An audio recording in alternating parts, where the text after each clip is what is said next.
বিকেল 4:30টায় আনুষ্ঠানিকভাবে শেষ হয়েছে ব্যালট যুদ্ধ। এখন সারা দেশের কেন্দ্রগুলোতে চলছে ভোট গণনার কাজ। আবির হোসেনের তোলা ছবিতে নূর মোহাম্মদের প্রতিবেদন।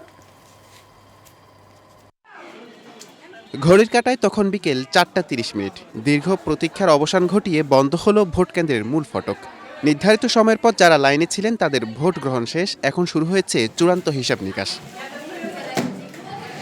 সকাল থেকেই দেশের অধিকাংশ জায়গায় ভোটারদের উপস্থিতি ছিল চোখে পড়ার মতো। তবে দুপুরের দিকে কোথাও কোথাও ভোটার খরা থাকলেও শেষ বিকেলের দিকে আবারও ভিড় বাড়ে। নারী ভোটারদের স্বতঃস্ফূর্ত অংশগ্রহণ ছিল এবারে নির্বাচনের অন্যতম প্রধান বৈশিষ্ট্য।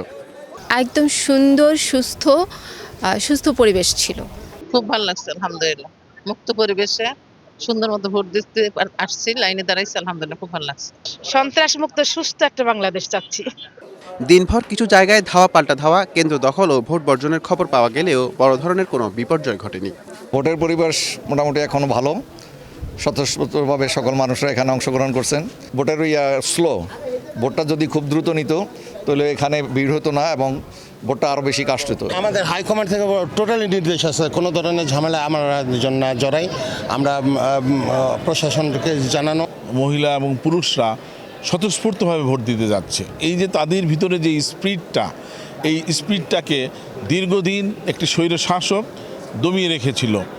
এখন সবার চোখ ফলাফল ঘোষণার দিকে। কে পাচ্ছেন আগামীর জনমত, আর কার ভাগ্য সহায় হচ্ছে না, সেই উত্তর মিলবে কিছুক্ষণের মধ্যেই। সারা দেশে এখন একটাই অপেক্ষা, বিজয়ী নাম শোনার। নূর মোহাম্মদ ভূঁইয়া, এশিয়ান টেলিভিশন, ঢাকা।